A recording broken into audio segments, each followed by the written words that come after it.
자, 6번. 동물의 도덕적 지위를 인정한다면 소돼지, 닭과 같은 가축을 자연 상태에서 방목을 하여 각 동물의 자연적인 본성을 존중해 줌으로써. 그러면 자연적인 본성이라는 말자가 뭐예요? 미안한데 나갈게. 왜? 여기 너무 좁아. 나 외로울 거는 필성이 돌아가는 게 있나요? 없어요. 없습니다. 자연 상태를, 그러니까 자연 상태라는 것은 자연적인 본성을 존중해 주는 것이다. 그러면 고통이 없어야지. 행복하게 살 수 있는 그런 자연, 그 자연 그 자체. 이런 게 바로 자연적인 본성을 존중해 주는 것이다. 가령 돼지의 경우 깨끗하게 사는 본성, 닭의 경우 흙을 쪼거나 높은 곳에 올라가는 본성, 젖새의 경우 자연 상태 이상으로 젖을 따르지 않을 본성을 존중해야 됩니다. 그리고 도살이 예측되는 두려움을 줘서는 안 돼요. 그러니까 좀 웃기긴 하지만 언제 죽을지 모르게 갑자기 죽여야 돼요. 그래야 이제 두려움이 없는 거죠. 도살 과정에서 보통 느끼지 않도록 해야 됩니다. 그러니까 한 방에 총으로 쏘다 죽이는 경우도 있습니다. 그 옥자라는 영화를 보시면 그거 나와요. 자, 그런 현실에서는 다른 고기를 저렴하게 공급하기 위해 동물 사육 시설이 밀집화되어 되어 있으며 동물이 고통을 느끼지 않도록 도살하는 도치장을 찾기 어렵습니다. 자, 이런 보기 입장에서 과연 이런 것들이 이루어질 수 있는가에 대한 회의적인 관점을 가지고 있는데요. 자, 보기 3번 한번 보도록 하죠. 가에서 육식으로 인간이 얻게 되는 이익의 크기를 고려해 육식을 옹호하는 입장은 싱어의 입장입니다. 싱어의 기본 입장은 어떻습니까? 동물들도 사람과 마찬가지로 고통을 느낄 수 있다는 얘기를 하고 있고요. 그 고통에 대해서 우리가 이익평등 고려의 원칙을 내세워서 특별히 어떤 애들만 고통을 받아야 된다? 이러면 안 된다는 거예요. 차별하면 안 되는 겁니다. 인간의 고통이든 돼지의 고통이든 똑같이 봐야 된다는 거예요. 그럼에도 불구하고 그러면 육식을 하면 안 되잖아. 걔네들도 고통은 소중한 거 아닙니까? 그런데 어떻게 할 수 있냐? 대체 가능성 논변이 있죠. 죽어가는 동물들이 있지 않습니까? 그럼 걔네들의 고통? 반대로 걔네들의 쾌락은 사라지고 고통이 증가하지 않습니까? 그럼 그거를 통해서 어떻게 채울 수 있어요? 새로 태어나는 애들이 이 삶을 살 수 있도록 만들어주면 고통으로 사라진 그 자리를 새로운 애들이 태어나면서 그 쾌락으로 채우면 쌤 영 아닙니까? 영. 그러면 0이니까 그럼 아예 안 죽이면 되지 않아요? 라고 말할 수 있지만 걔네가 죽음으로써 인간에게 육식의 즐거움을 줬다면 우주 전체에서 쾌락의 총합은 결국 어떻게 된다? 늘어난다. 그러니까 이 싱어도요 육식을 옹호하는 입장이지만 도살 과정에서 동물들이 느끼는 두려움과 고통의 크기를 고려하지 않은 건 아니죠. 고려했지만 새로 태어난 애들을 바탕으로 그게 채워질 수 있다라고 하기 때문에 3번이 잘못되었다라고 볼 수가 있겠습니다. 네, 나머지 문제는 일단은 다 맞으셨기 때문에 뭐 개인적으로 질문 있으면 하세요.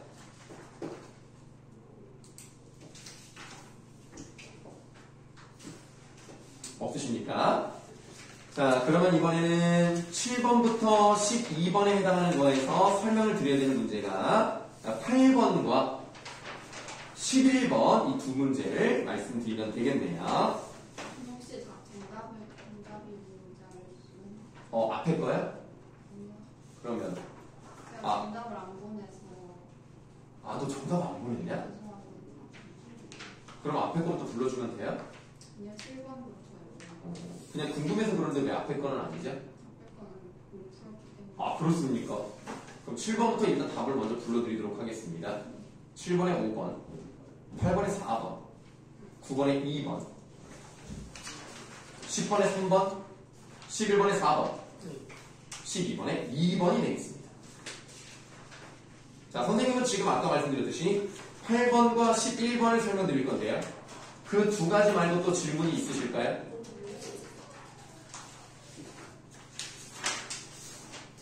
없으시면 그냥 예정대로 8번부터 설명을 드리도록 하겠습니다.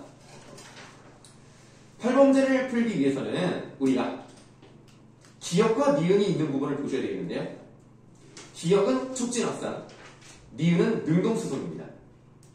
그런데 그 기억과 니은이 나와 있는 다음 문단을 보시면 단순 확산에 대한 얘기가 나오니까 여기는 일단 넘어가도록 하겠습니다. 그러면 A로 묶여져 있는 부분을 통해서 촉진 확산을 볼 수가 있겠네요. 촉진 확산 동그라미 할게요.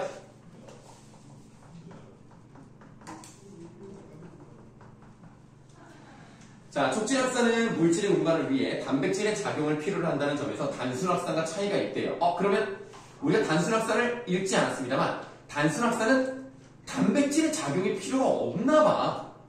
그러니까 촉진 확산과 차이점이 있다는 것을 확인해 볼 수 있는데 촉진 확산은 두 가지가 있네요. 밑줄 이온 통로 단백질을 통한 것, 운반체 단백질을 통한 것, 이게 두 가지가 있습니다.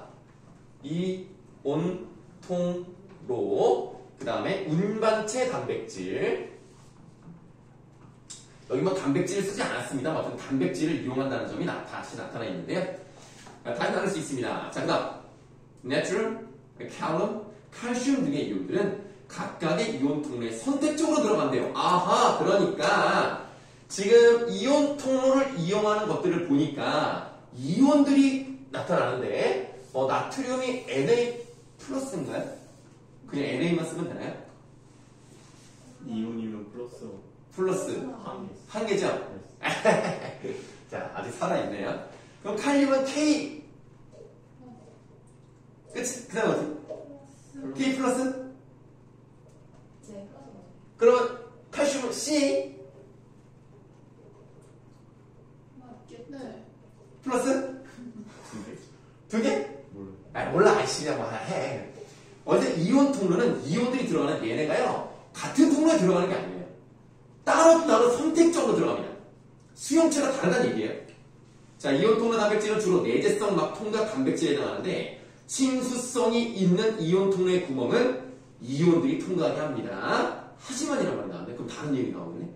하지만 포도당이나 암기성 같이 큰 물질들은 이온 통로의 구멍을 통하지 않는데요. 그러니까 포도당이라든가 그 다음에 아미노산 얘네들은 좀 커. 그래서 이온 통로를 들어갈 수가 없어. 그럼 얘는 어떻게? 운반체 단백질을 통해 세포막을 가로질러 운반됩니다.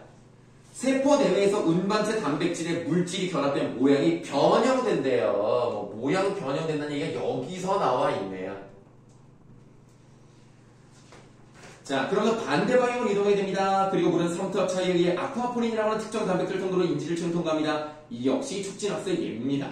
좋아요. 그러면 이온 통로를 이용하는 것, 운반체 단백질을 통한 것, 그리고 삼투압에 의한 이런 내용이 한 3가지 정도가 나왔다고 보시면 되겠습니다. 자, 그러면 일단 우리가 촉진 학습에 해당하는 기억을 봤으니까요. 혹시 8번 문제에서 풀 수 있는 게 한번 볼까요? 둘 다 기억 니은으로 되어 있기 때문에 일단 보세요. 3번 보기를 한번 잠깐 볼까요? 니은과 달리 기억은 ATP를 이용하여 물질을 이동한다 라고 되어 있는데 우리가 촉진 확산을 다 읽었지만 ATP는 나오지 않았습니다. 오히려 능동수송에서 바로 첫 번째 줄에 ATP를 이용해 라는 말이 나왔잖아요. 그럼 일단 8번에 3번은 답이 아니다 라는 것을 알 수가 있습니다. 그럼 다시 이제 A 다음에 있는 능동수송부터 읽어볼 건데요. 능동수송 동그라미 하시고요. 뒷줄 할게요. ATP를 이용해 농도가 낮은 곳에서 농도가 높은 곳으로 물질의 이동이 일어나는 것으로 운반체 단백질을 필요로 띠로리로링 나왔네. 자, ATP란 말이 나왔고요. 농도란 말이 나왔고요. 운반체 단백질을 필요한다면 A에서도 이온 통로 단백질, 운반체 단백질, 능동수정도 운반체 단백질, 그럼 결국 단백질을 필요로 하는 게 맞네. 8번의 답은 4번이라는 게 확실해졌네요. 자, 그 다음에 본문 계속 읽겠습니다. 자, 대표적인 운반체 단백질로는 나트륨, 칼륨, 펌프라 불리는 나트륨, 칼륨, ATP 분해 요소를 들 수 있는데요. 능동수송의 가장 단순한 형태로 단일수송을 들 수 있대요. 자, 그럼 이제 여기서 한번 정리해 볼게요. 능동수송의 동그라미 썼고 그 중에 첫 번째 단일 확산, 이거에 대해서 얘기를 단일 수송이죠.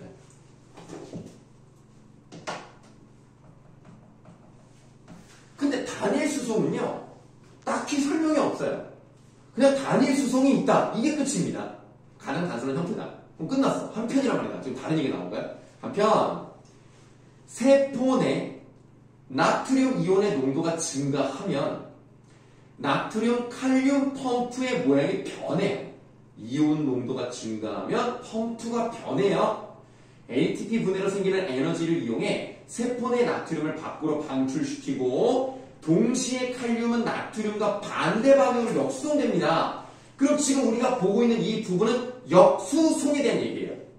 단일 수송 아니고 그 뒤에 나오는 2차 등급 수송도 아니고 역수송이 바로 요거에 나옵니다. 그래서 세포 내에 있는 나트륨을 밖으로 방출시킨다면 세포 내의 나트륨의 농도는 어떻게 유지되겠어요? 높은 채로 유지돼요? 낮은 채로 유지돼요? 높은 아니 세포 내의 나트륨을 밖으로 방출시키니까 세포 내의 나트륨의 농도는 낮죠. 반대로 세포 외의 나트륨의 농도는 높아지는 거고요.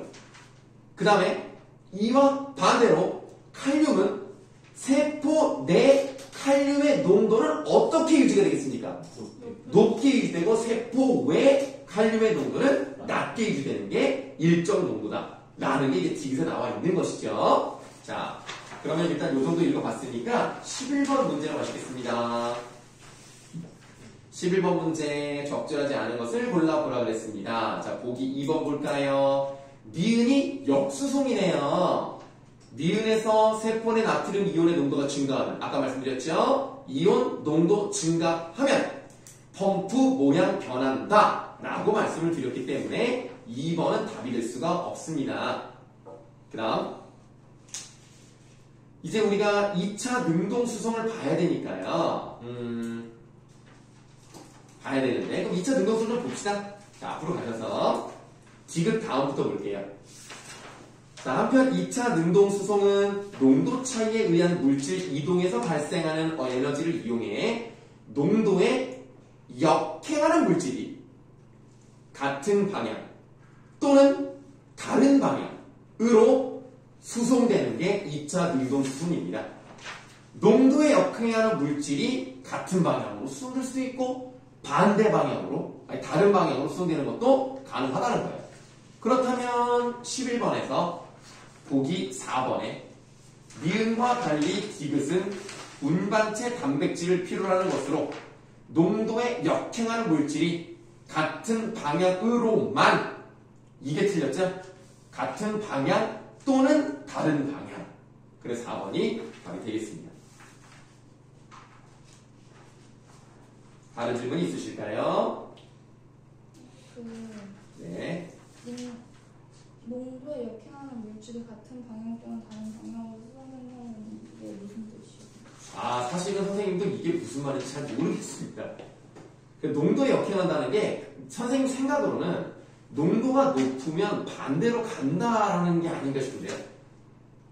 그러니까 농도가 높으면 그것과 반대되는 어떤 성질을 갖는 물질이 어떤 방향으로 나간다 정도로 해석을 했거든요. 이게 정확히 무슨 말인지 잘 모르겠더라고요. 이게.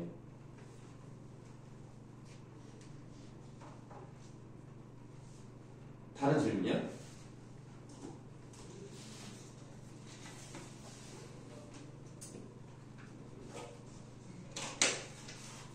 그럼 없으시면 채권으로 갑시다. 이것도 그럼 이거 현지야 다 부르겠네?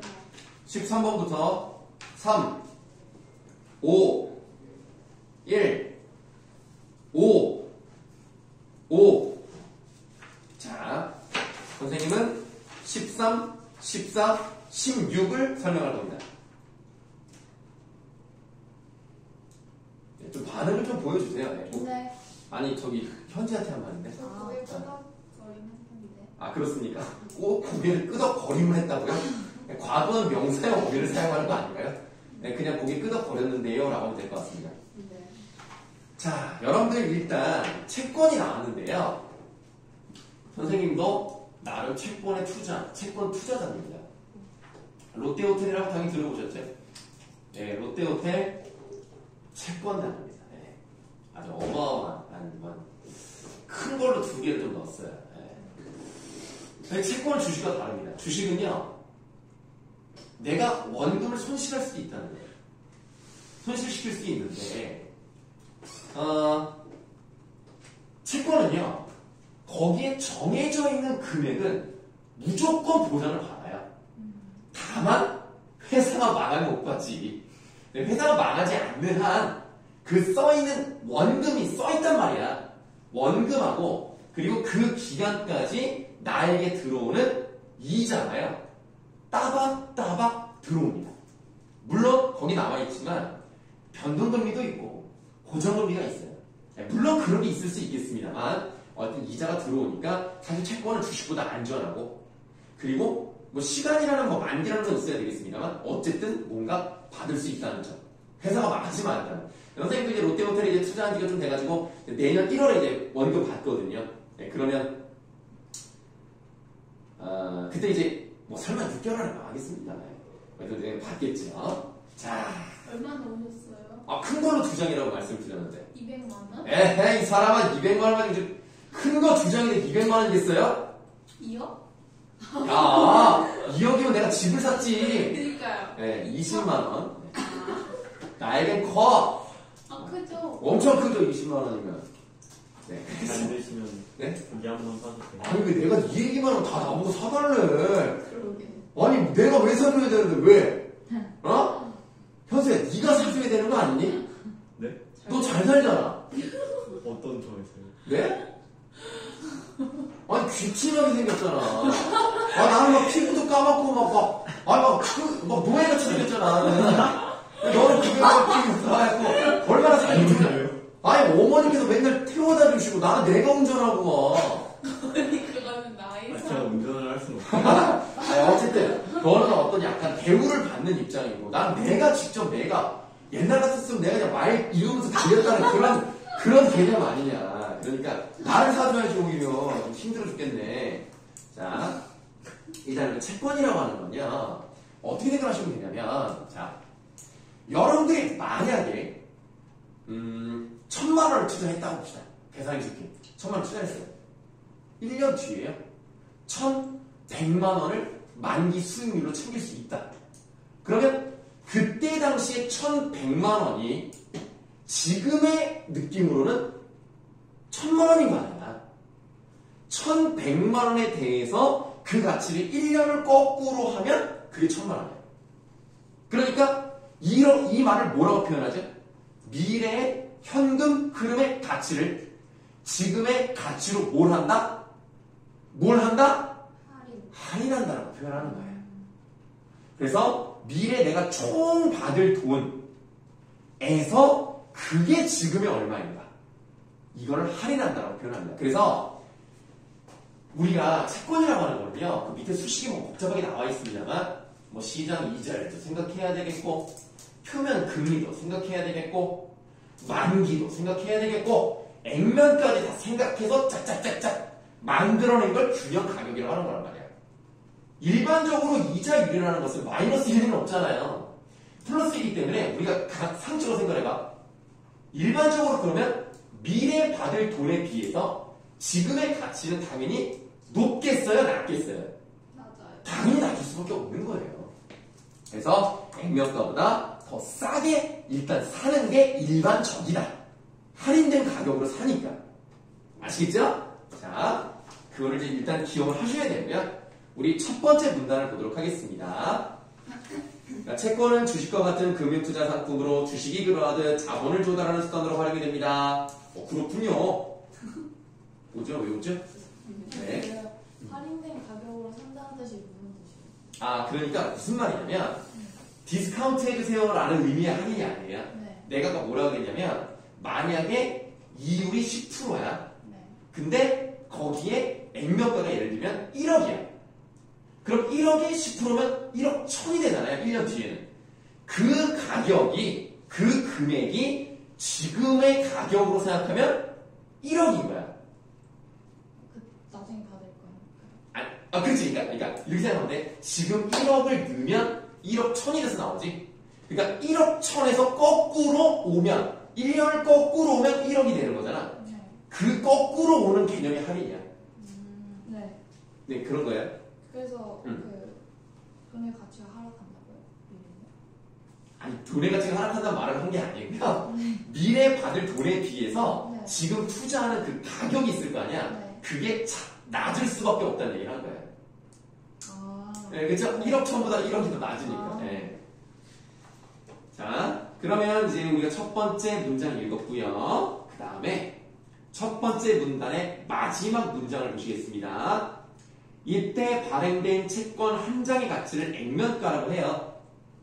이것이 만기 시점의 채권 보유자에게 상환해야 될 원금입니다. 채권에 쓰여있는 숫자가 있잖아요. 그거를 결국에는 갚아줘야 돼요. 채권이라는 것은 회사 입장에서 돈을 땡겨 쓰는 거라고 생각하시면 됩니다. 땡긴 만큼 내가 얼마씩 이자를 주는 테니까 안심하고 투자해. 니네 돈 벌 수 있어 하고 땡겨와서 예를 들면 롯데호텔이면 리조트도 짓고 그럼 리조트를 운영해서 돈을 벌고 그러니까 돈을 땡겨서 내가 수익을 낼 수 있으니까 땡기는 거 아닙니까? 그리고 대신에 나중에 돈을 좀 벌어서 갚아주는 거 아닙니까? 그래서 액면가가 원금 이건 무조건 갚아야 돼요. 밑에 뭐 쭉 읽어보시면 뭐 가격이 달라진다 이런 내용이 나오지만 액면가 자체는 바뀌지 않는 거예요. 그래서 그거는 무조건 갚아줘야 된다. 이 얘기를 해야 됩니다. 그래서 16번에 2번은 일단 맞는 거예요. 예. 이 무조건 채권에 써있는 그 액면가는요, 무조건 갚아야 되는 거예요.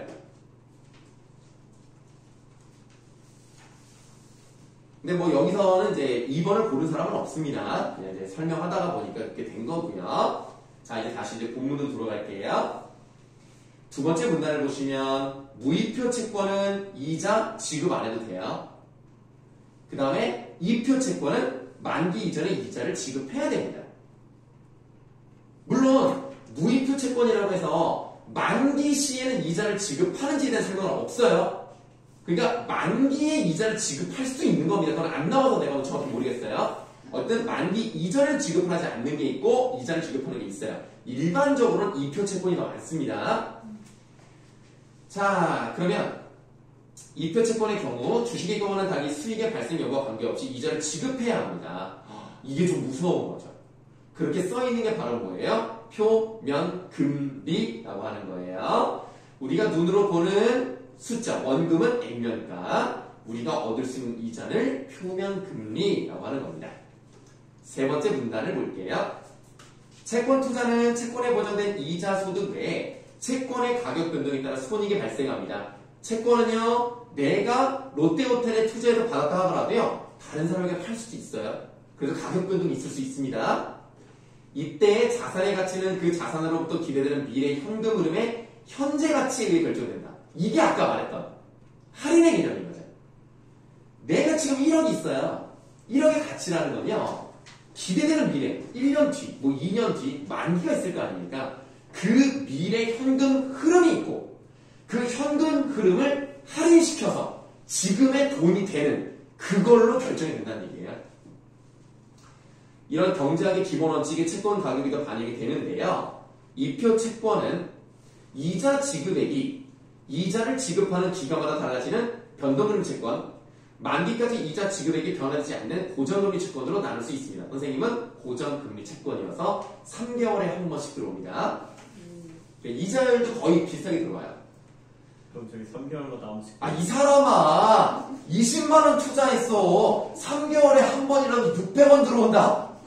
600원 들어 뭘? 여기 100원씩 돌려. 100원씩이야. 천민이까지 해서 나까지 100원씩 추파춥사라도 못 먹어 이 사람아. 뭘 그렇게 뜯어먹으려고 그냥. 자, 그래서 자, 무이표 채권과 고정금리 채권은 미래 현금 흐름을 쉽게 예상할 수 있으며 이 미래 현금 흐름을 시장 이자율로 할인한 현재 가치가 바로 채권의 균형 가격이 됩니다. 그래서 뭐 이때 시장 이자율은 채권을 만기 시까지 보유하고 있다고 가정했을 때 얻을 수 있는 수익률이 만기 수익률이기도 하는 거예요. 이 만기 수익률이요, 내가 계속 가지고 있을 때 얻을 수 있는 이자를 포함한 그런 것들을 이제 다 만기 수익률이라고 하는 겁니다. 그래서 수식을 딱 봤더니 P는 프라이스겠죠? 뭐야 나를 지금 내가 프라이스 정도도 제가 몰랐어서 알게 돼서 미안합니다. 선생님 오해를 했군요. 난 또 국제학생들은 다 아는 줄 알고 편견을 가졌구만. 자, 1 더하기 y죠. 근데 y는 뭐라고 되어 있습니까? 시장 이자율이에요. 시장 이자율과 1을 더해서 괄호로 묶은 다음에 제곱을 하죠. 그럼 C는 뭡니까?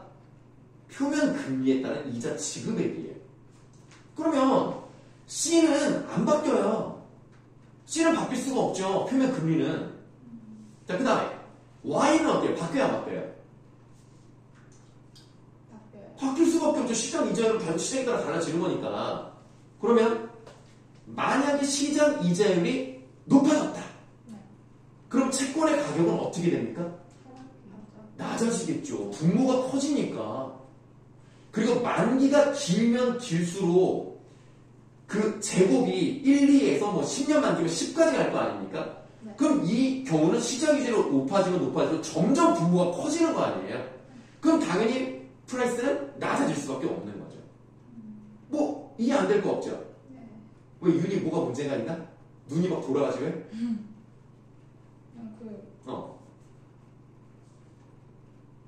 좋아하는 게 많아지면 가격이 올라가는 거 어? 아니 그러니까 좋아. 자, 무슨 말인지 알겠어. 그러니까 만기가 뒤로 가면 뒤로 들어갈수록 더해지는 게 많으니까 가격이 올라갈 수 있다고 이렇게 말씀하시는 거죠? 네.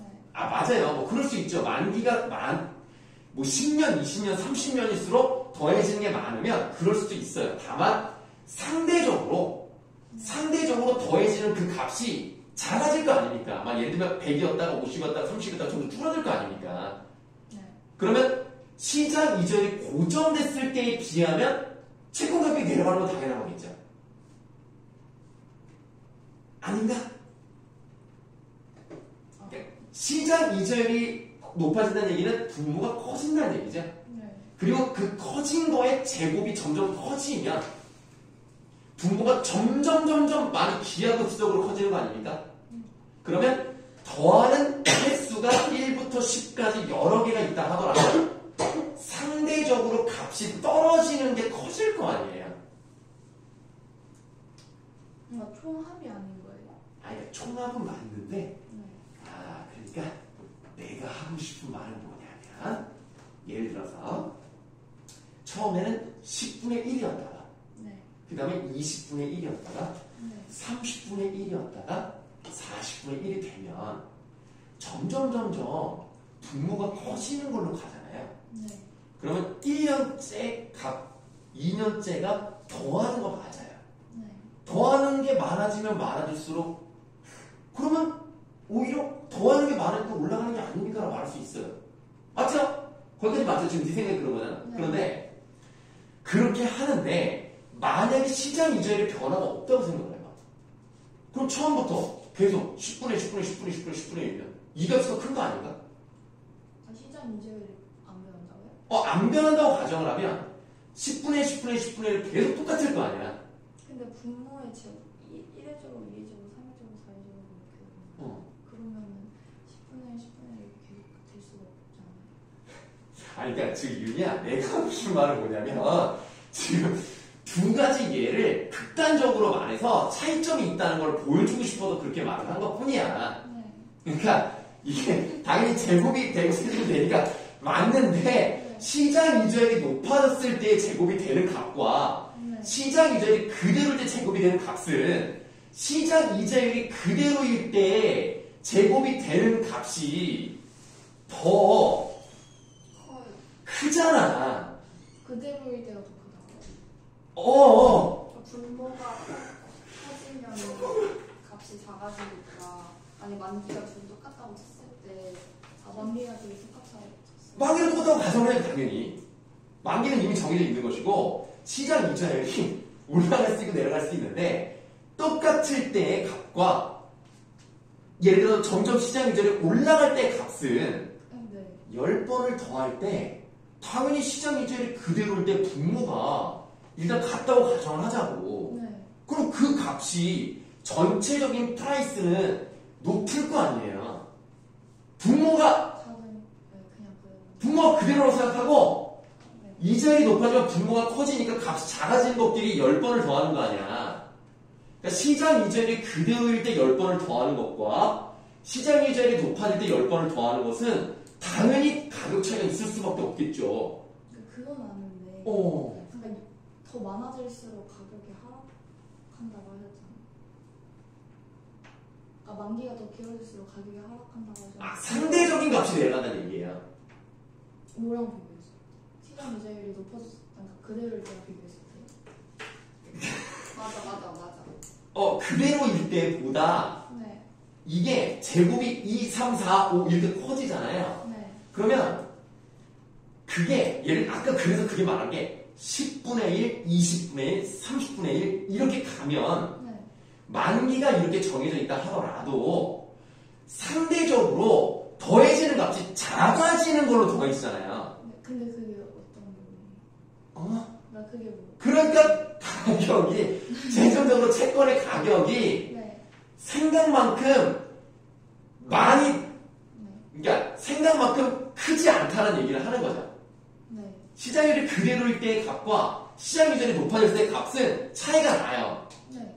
100을 벌 수 있는 걸 50밖에 못 벌어요.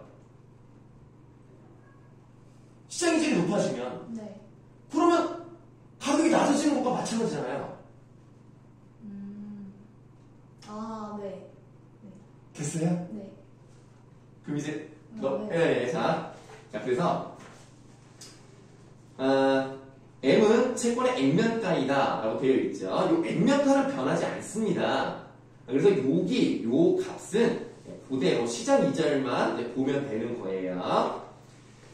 자, 그럼 계속 읽어보면 즉 1 플러스 y n제곱분의 c는 약정된 마지막 해에 수령하는 이자 지급액을 현재 가치로 환산한 금액이며 1 더하기 y n제곱분의 m은 요거 한번 밑줄여 볼까요?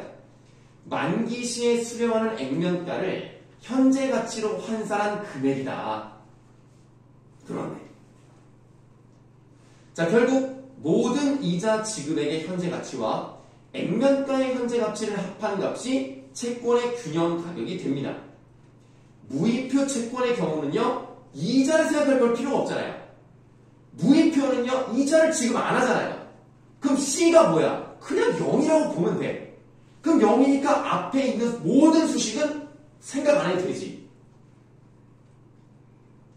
그렇지 않을까요? 얘들아, 대답을 좀. 그쵸? 네. 생각 안 하니까 우리는 뭐만 생각하면 돼? 네. 1 플러스 y, n제곱분의 m만 생각하면 되죠? 그럼 그 액면가의 현재 가치가 그대로 균형 가격입니다.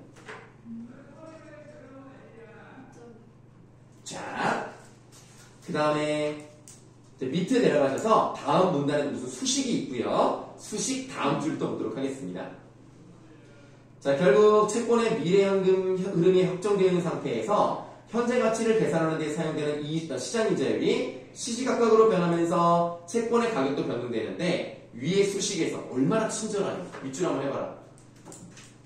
분모에 포함된 시장 이자율이 상승하면 채권 가격은 하락하고요. 반대로 시장 이자율이 하락하면 채권 가격은 상승합니다. 이게 너무나 친절하게 잘 나타나 있기 때문에 이것만 적용시키면 되는 거예요. 시장 이자율이 상승한다, 채권 가격이 하락한다. 시장 이자율이 하락하면 채권이 상승한다. 일단 이것만 아시면 되겠습니다. 그 다음 또 읽어볼게요. 시장 이자율이 크면 금리보다 높을 경우 채권의 가격은 액면가보다 낮게 되면 반대의 경우 채권의 가격이 액면가보다 높게 됩니다. 그러면 이 채권의 가격을 좀 싸게 사고 싶어. 싸게 사고 싶으면 어떨 때 사야 된다고요? 시장 이자율이 표면 금리보다 높을 때 사야 싸게 살 수 있는 거야. 그래서 13번 문제 해결해 봅시다. 적절하지 않은 거예요. 일단 5번을 보세요. 시장 이자율이 양의 값이라면 한마디로 플러스 돈을 번다는 얘기예요. 이자를 준다는 얘기죠.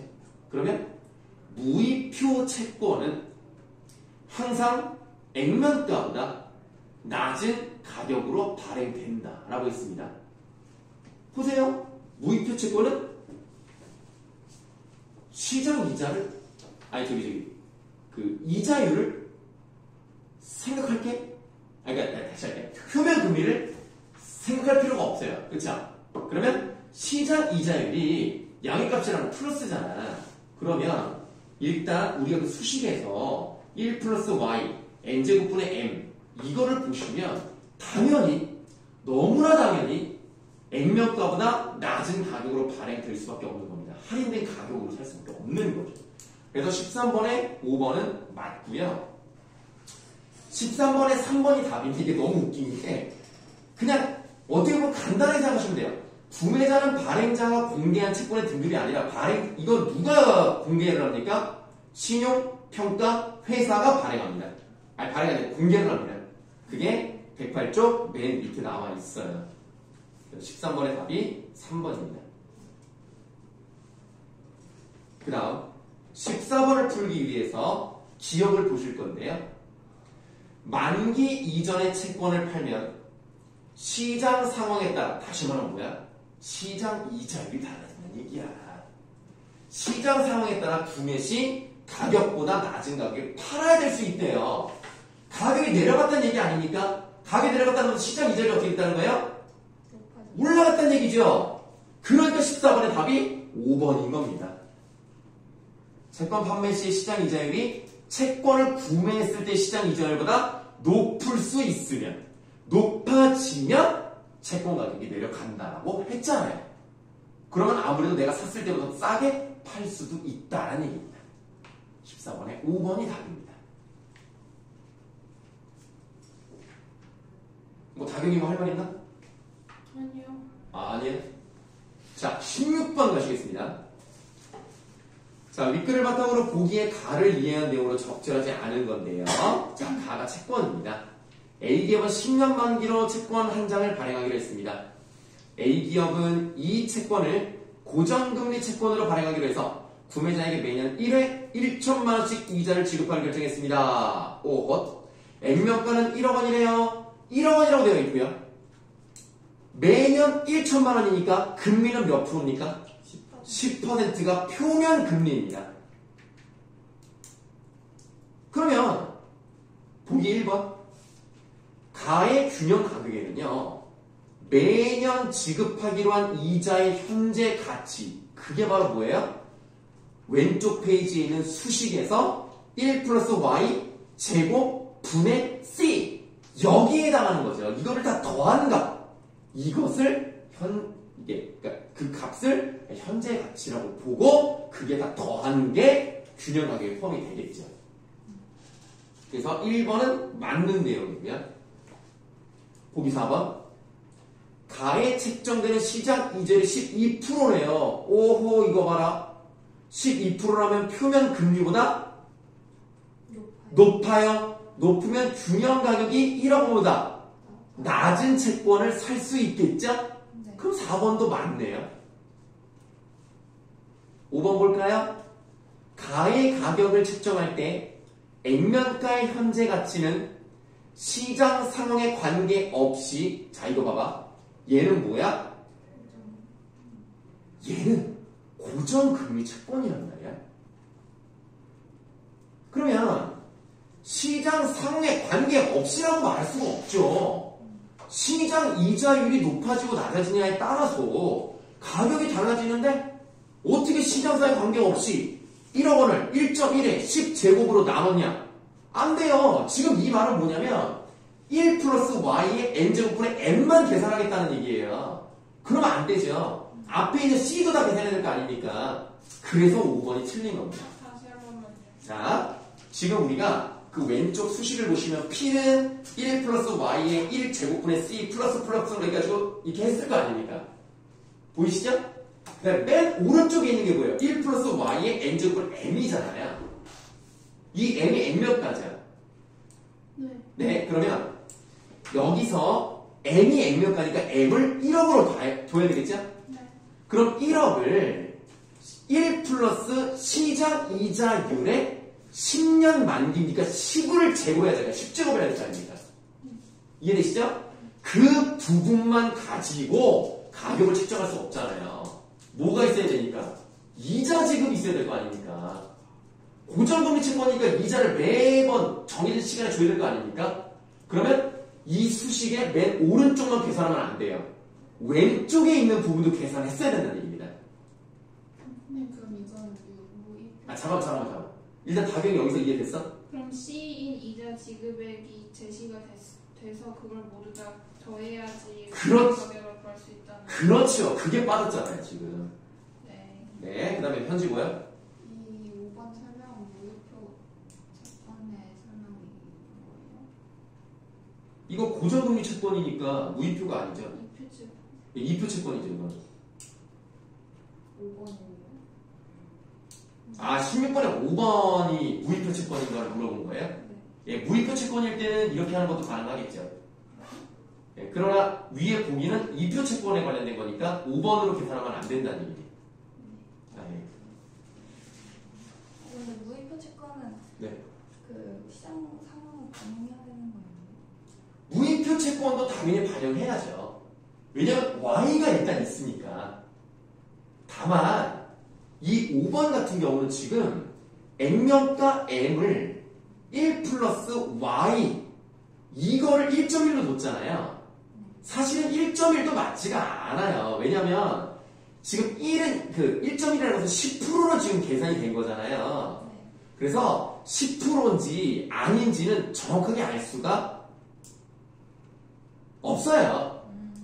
근데 이제 그 10%를 결정을 했으니까 요 가격은 판매 시 직전 시장에 따르기로 하였다. 뭐 이렇게 되어 있으니까 지금 여기서 그냥 10%를 넣은 것 같아요. 근데 사실은 이제 시장 이자율은 어떻게든지 정확히 나와 있지 않기 때문에 1.1로 보는 것도 문제가 있습니다만 그냥 1.1로 둔다고 쳐도 일단은 5번은 답일 수가 없어요. 근데 왜 3번은 설명 안 해주세요? 16번에 보기 3번이야? 네. 왜냐하면 3번을 골랐는지 내가 몰랐으니까. 네, 자, 그럼 3번 설명 드릴게요. 자, 동그라미 가의 발행 가격을 안다면 가를 만기까지 가지고 있을 때 얻을 수 있는 수익률을 계산할 수 있겠군이라고 했잖아요. 그럼 이건 발행 가격이 뭡니까? 유형 가격이에요. 그게 P입니다. 이 P를 알면 시장 이자율에 따라서 어떻게 하는지는 수식에 넣기만 하면 돼요. 그러니까 계산할 수 있죠.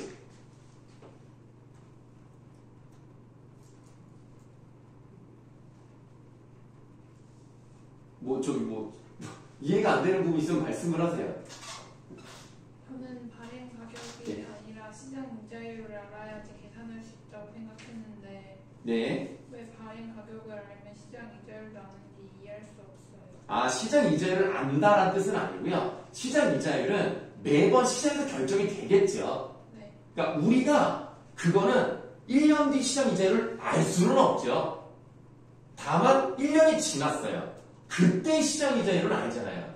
네. 그럼 수식을 넣어서 2년 뒤에 또 수식을 또 넣어. 아 그럼 발행 가격을 안 시점은 네. 그 전에 그 만기 기간 동안 그 시장의 이자율이 어떻게 변화해야 하는지 다 알고 있다라는 게 가정된 건가요? 네, 그렇게 보면 될 것 같습니다. 네.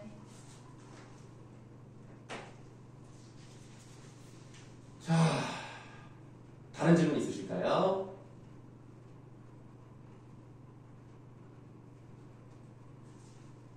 네, 오늘은 좀 약간 치열하네요.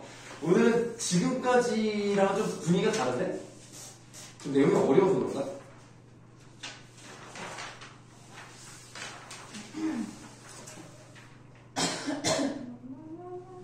누구야? 누가 노래 불러? 자, 그 다음에 18번부터 23번까지 다 불러드릴게요. 현지 풀었어? 네. 그럼 맨 앞에만 못 푼 거야? 네. 왜? 아 제가 뒤에서부터 푸는데. 뒤에서부터 풀어요? 네. 그럼 엄매부터 풀어? 아니 문학 뒤에서. 문학부터 쭉 뒤에서부터 거꾸로 와서. 풀고. 그럼 엄매는 안 풀었어? 아니 문학 뒤에서부터 풀고 엄매 풀고 그다음 독서 풀어요. 왜요?